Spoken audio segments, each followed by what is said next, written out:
What would you do if you discovered books in your child's school library that were, let's say, less than child friendly? And let's say that you talked to the teachers, the principal, and even the school board, and they did nothing to remove such books. Well, that's not a hypothetical question for one of our guests today who discovered pornographic books in her child's middle school library in Louisville. So, what do you do with that? Joining us today is Miranda Stovall. She is the wife and mother of 4 children and also the co-founder of Freedom in Education, where she is the manager of community engagement. Miranda, welcome to the program. Thank you. It's so nice to be on.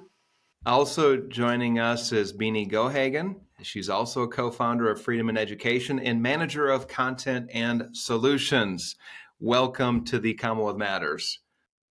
Thank you so much. I'm also a wife and mother of 4 kids, so it's a club, right? It's a good club to be a part of. Okay.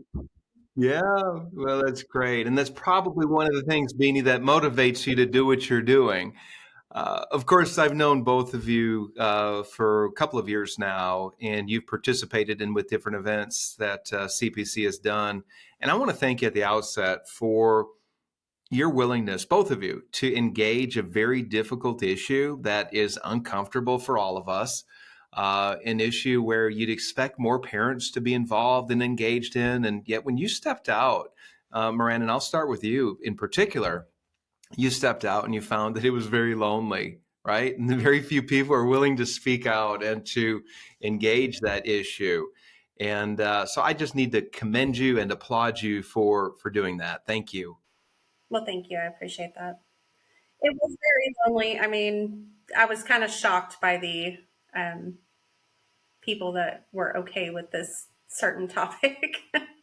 That is the norm, by the way. I have talked with others like you across the country, including my sister, who discovered that her, my niece's high school was, they had a affirming transgender policy that they were practicing, allowing boys who identified as girls to use the public, the girls' restrooms.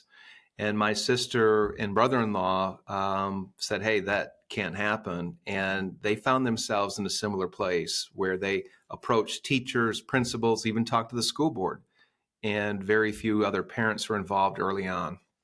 Over time, more parents did get involved. But I guess we'll start with this, Miranda. Was this the motivating thing for you to co-found Freedom in Education? Yeah, I think that's the whole issue was the motivating issue for me to get deep dive in and really get involved and realize that there was issues that need solutions. And so freedom in education that's what we're all about, is solutions. Very good. And Beanie, how about you? Was this the thing? By the way, Beanie, tell me this. What is the status of pornographic, obscene books in Jefferson County public schools right now? Have they changed anything, or are they still making these books that promote homosexuality, sexual activity with minors? Is that still available in the public schools there? Yeah, I would actually say since Miranda made her initial appeal, they have increased in number. And I mean, they're just, and that is actually one of the reasons why Freedom in Education created the solution of the Good Book Drive, which I know we're going to talk about here in a little bit. But for every book that gets appealed that is inappropriate, regardless of whether it's because, sexually explicit content or very violent content or something of that nature, for every one that gets appealed, you're going to have 5 more that are put on the shelves. And whether those books are actually purchased by the librarians, by the schools, by the individual teachers, or whether those books are being donated by organizations with agendas to sort of corrupt our children's minds and sully their innocence, we cannot keep battling it on that end only. We have to also start, countering that with good books. And that's the thing that's, it's now time for restoration. So we know that we've allowed this evil stuff to creep into our schools. We're in the process of eradicating it and changing it. And so now we have to restore the good, the true, and the beautiful that belong on the bookshelves in these schools. Beanie, some would call you intolerant. You're a book banner. you're for censorship, all of that. How do you address that? Well, I am intolerant of people who want to destroy the innocence of children. I am very intolerant of that. So I suppose if they want to call me intolerant, then that label fits in that regard. As far as book banning, I certainly, and in fact, we just had a conversation this morning about a particular book that's widely popular, also inappropriate for children, and what our stance on it is. And I said that book was not written for children. It is not marketed to children. And if adults want their children to read it, then that's the decision of the adult. But as far as us as an organization speaking out about it, we don't have to speak out about every nasty book that's written, just because it's a bad book. And so we're not about book banning at all. We are about demanding that adults in charge of schools use wise discernment when choosing what is put in front of children, keeping in mind that children, and they're all children, I don't care if they're in kindergarten or high school, they are all children under the age of 18, can go into libraries or can pull a book off a shelf in a classroom, and their parents would never know. They don't have to ask permission, and the parents, the child may not ever take that book home, so the parents would never know. So I'm not about book banning. I'm about schools using wise discernment as far as what comes into the buildings. We use the same wise discernment when we decide what filters get put on the internet in schools, right? We don't allow students to sit there and scroll through pornographic websites on their Chromebooks or on their iPads in the classroom. Why would we allow them to walk into the library and pull a sexually explicit book off the shelf and essentially flip through porn, in their desk? I can't remember what the third label was that you said I would be. Intolerant, a book banner, for censorship. So, and that's the charge that are leveled at conservatives regularly, right? We're the ones that have and I'm in the same category as you all. We're the ones that have the issue. Miranda, I want to go to you, and you've been called all these things as well. What are we talking about here? I'm recalling a story where you actually went to a school board meeting and you had one of these books that you pulled from the middle school library shelves, or it's the same one that was on the middle school library shelf of your child's school. And you were about to read a portion of that book just to give some context and clarity as to what you were concerned about. Tell us, take it from there and tell us what happened. So I had actually previously emailed a school board member about this issue, and I was getting nowhere with that. So I decided, well, I'll go to the school board meeting and read some passages of a couple of these books that I'm trying to get addressed.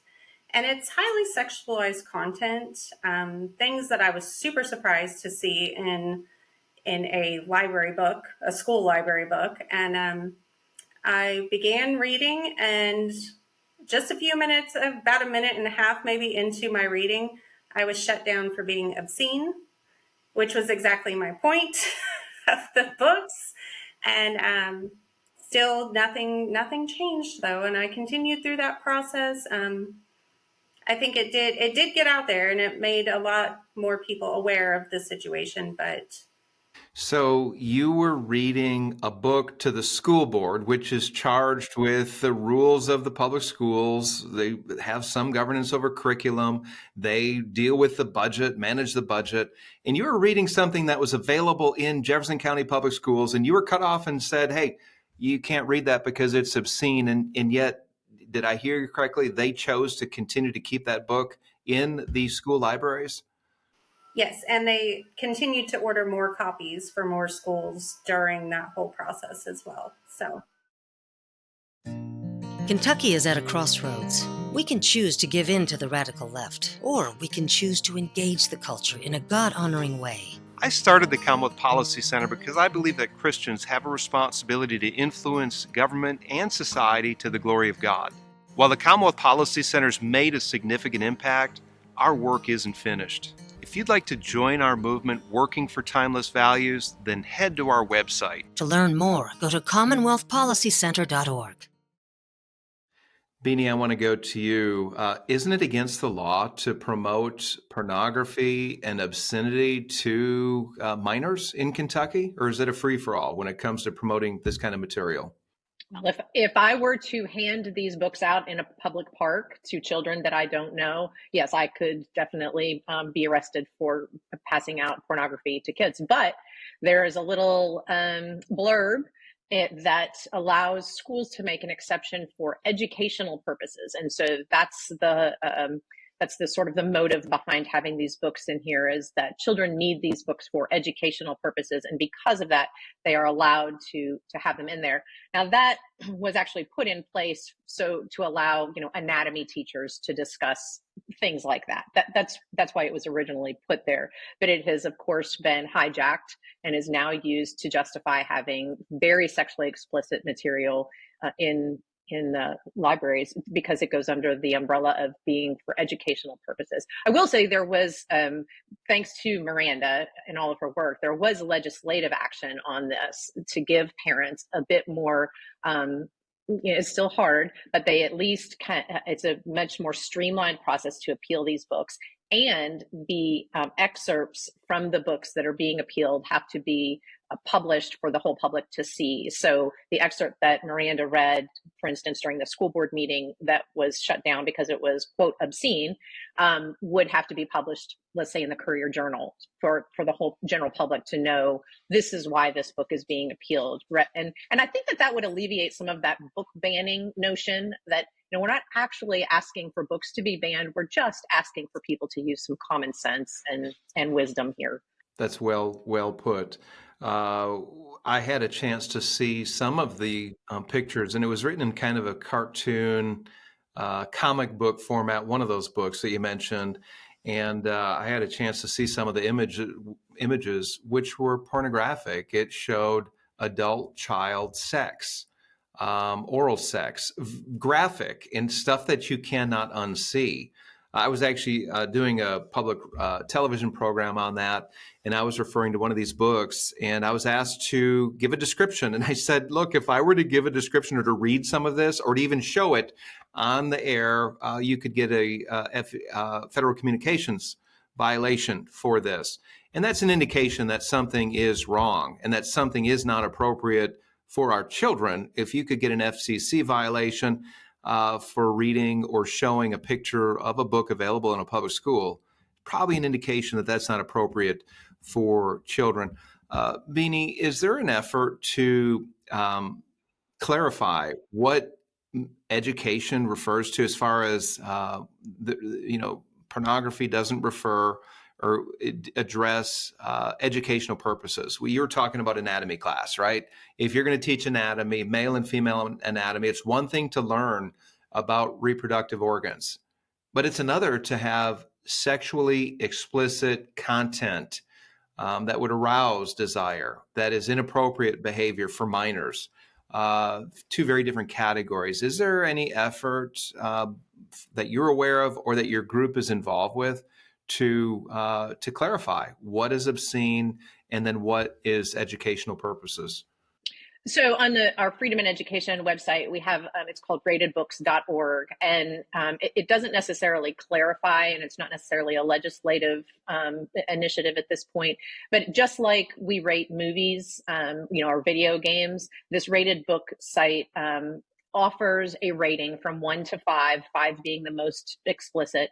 And in that rating system, it actually gives you excerpts from the books. So it's not just some, it is subjective, but it's also, it provides you concrete evidence for, why this book would be a rated 5. And that would help guide, like, let's say school board members or even, principals of schools who are maybe given a list of books to go through, whatever. It might provide them an opportunity to say, I don't know, this one's a rated 5, and here's an excerpt that is a very graphic, scene or whatever. I don't think this one belongs in our school. Maybe the 2 is a little, not everybody would want their child to read it, but it wouldn't be inappropriate for school. It just might be, something that you would want to discuss with parents or something like that. So we have that rated book site. It's called ratedbooks.org, and people can access that through our Freedom in Education website as well. And I will say, to the whole what's educational and what's not educational, one of the arguments that we've been given about why these books are necessary in schools is because children come to school with lots of different experiences, and some of them have experienced traumatic things like this. And so they need these books to help them wrestle with the things that they've gone through. And our argument against that, and we've talked to mental health professionals who agree with us, is children who have suffered rape, incest, human trafficking do not need to be sitting in a classroom reading a book among 26, 25 of their peers, strangers, essentially, to help them get through this. Actually, that can be more damaging and more detrimental to them. But that was one of the reasons that we were told. It's the whole windows and mirrors, type of thing, that we're like, no, you know what? Children who have experienced this type of trauma actually need the professional counseling and help way beyond what a library book can offer them. And those kinds of books can actually, I hate to use the word, but can be triggering, to students like that, and bring back things to them that they don't want to deal with sitting in a classroom full of strangers. I will add, if I could add one thing, there is on that resource Beanie is telling you about on our website. We have updated the map on there. Kentucky is now on that map. So we are adding more books as we speak. However, there's little pin drops that you can click on, and it'll show you where these books are at, what school they are in. So it is a resource for parents to use to educate themselves on what could be lurking in their libraries. So, Miranda, what you're talking about are you're mapping where obscene and pornographic books are actually showing up in Kentucky public schools. Is that correct? Yes. Okay. Well, I encourage you to go to your website. What is your website address? freedomanded.org. Very good. Now, one reason I wanted to have you both on the program is to talk about you taking a stand for what's good, exposing some real evil that was going on and being promoted in our public schools. But you're also doing something good, not just with freedom and education and your involvement with that, but you started something called the Good Book Drive. And this was brought up a couple times here. But tell us the kind of books that you're sharing and that you are promoting to the schools across the Commonwealth. So the Good Book Drive was very near and dear to my heart because of the issue that I've gone through here in Jefferson County. We partnered with 3 different book publishers whose only agenda is good, wholesome content for children and families. And so partnering with them, we decided we should raise the money and send these books for free to teachers to put in their classrooms so children have access to these wholesome content instead of what may be lurking in the library. So our three book publishers are Big Sky Life Books, Chicken Scratch Books, and Tuttle Twins Books. And so we have book bundles for elementary, middle, and high school books. And if you think about the books we read all throughout our childhood into our teen years, even as adults, form us and shape us. And so it matters what we're reading. It matters if we are well-formed or if we are malformed. And the books that we read are going to determine that. And so that's what we figured. There is only so much room on a bookshelf, and we need to fill them with as much good stuff as possible. And a couple of the teachers that received them were just overwhelmed with gratitude and, immediately had their kids send us thank you cards. And one of the teachers who requested books, he was in Texas, and he said that his elementary school was a book desert. And I thought, there is absolutely no reason in the world why a public school in the United States of America could be labeled as a book desert when I know that most kids in public schools today have some form of device that has been issued to them. There should be so many books in these schools that the kids can't possibly read all of them before they, leave to the next school. And to describe a book or a school as a book desert here in America was just astounding to me. We had a teacher down in Texas who just received one of our book bundles as well, who was so excited to see some classic titles in there within that bundle and just praise them. And so it's really nice to hear teachers excited about these books as well. The goal of the Good Book Drive is to help protect the hearts and minds of children. And you are promoting books and offering books on request to teachers and librarians who want to put them in their public school library. These are books that nurture the good, seek the true, embrace the beautiful for every child. How refreshing it is to hear that the good, the true, the beautiful. In a culture today that glorifies violence, illicit sex, bad behavior, a lot of the wrong messages that our children are getting, you are promoting books that promote the opposite things, messages and literature that leads to healthy development of them as human beings. And that's amazing. I applaud you for doing this. How many schools have you gotten books into? And then how many books total this year? We're at the end of the year. You've been doing it for about a year now? We launched the Good Book Drive last year. So we reached 150 schools last year. Right now, we are on track with 120 schools this year. And I'm working on a third round right now. So more coming. We do have a wait list of about 100 teachers waiting for book bundles. So it's exciting. It's widely popular with the teachers. They are loving it. Yeah. And if people are looking for a way to, I feel like there was a period of time where teachers really felt under attack in a lot of ways. They were coming, under attack from administrators, students, parents, and some of them were feeling very discouraged. And if we want to really encourage teachers, this is a great way to do it. They don't just get a book for their class, they get a bundle of books. So each bundle is about, I don't know, about $100 maybe. And within that bundle, it's just a variety. They can request which publisher they want if they want to, or they can request a particular bundle if they have a particular theme that they want. And it's just a great way to just provide encouragement to that teacher and just say, thank you for what you're doing. Thank you for caring enough about your students to desire that they see what is true, good, and beautiful, and expose them to that. One of our teachers locally, actually just right around the corner from me, she has second graders, and they got a bundle last year. And one of the favorite books in the bundle was The Pokey Little Puppy, which you might remember from your childhood. Most people who see it were like, oh, Pokey Little Puppy. But then there was another one, Andrew McCluskey, and it was all about inventions and him being sort of this amateur engineer. And she just was delighted with it. And she said, it's an older book, but it really just sparked the imagination and curiosity of her students. And that then sparked her, it's like, that's right. This is why I love teaching so much. And these teachers need this and deserve that too. Yeah, that's good. Now, to be clear, the Good Book Drive is not the only independent effort to get books into our public schools. A major organization called GLSEN, the Gay, Lesbian, Straight Educators Network, has something called the Rainbow Library, and they raise money to get pro-LGBTQ books into the public schools. Two of those books, Miranda, you shared with the Jefferson County Public School Board, which are very controversial, promoting wrong messages, illicit sexual activity to our young people. Here's some numbers from GLSEN's Rainbow Library Project. They have gotten 8,100 K through 12 schools books. I don't know if they're bundles or they're individual books or whatever, but they've reached 8,100 schools across the country. 15% of those books are infused into class curriculum, and then 60% of those schools buy more of those books to teach the larger classroom.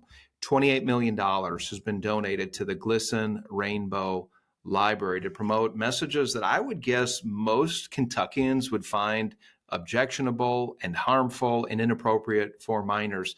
I'm saying this as a challenge to our listeners. If you don't want to see that kind of thing happen or those kind of books promoted, then considering getting involved with the Good Book Drive, because this is, again, an effort to get good and wholesome books into our public schools that promote the good, the true, and the beautiful. How would somebody donate? I mean, is it just, do you need financial donations? Are you looking for people to buy books and give them to you, or some of both? Tell us more, Miranda. How does somebody get involved with the Good Book Drive?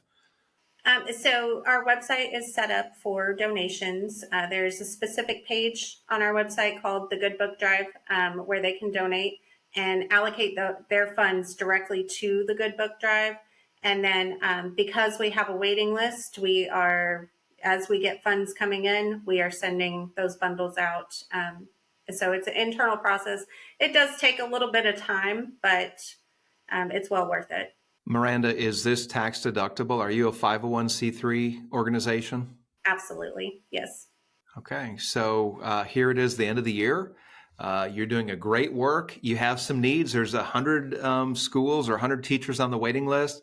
You have some real needs that are there. How much does it cost to underwrite one bundle of books?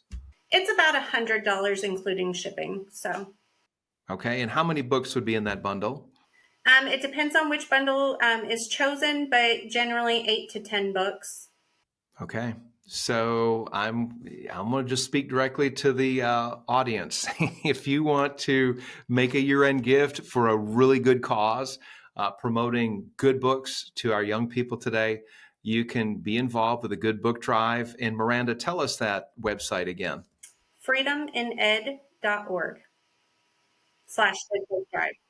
And I will say on the Good Book Drive link, you can actually see some of the bundles, and you can choose if you know which publisher you want. And I believe you can even choose the type of bundle you want from some of them. So you can certainly go onto the websites of the different publishers and look at what they put out there. And we're very transparent, unlike some other people.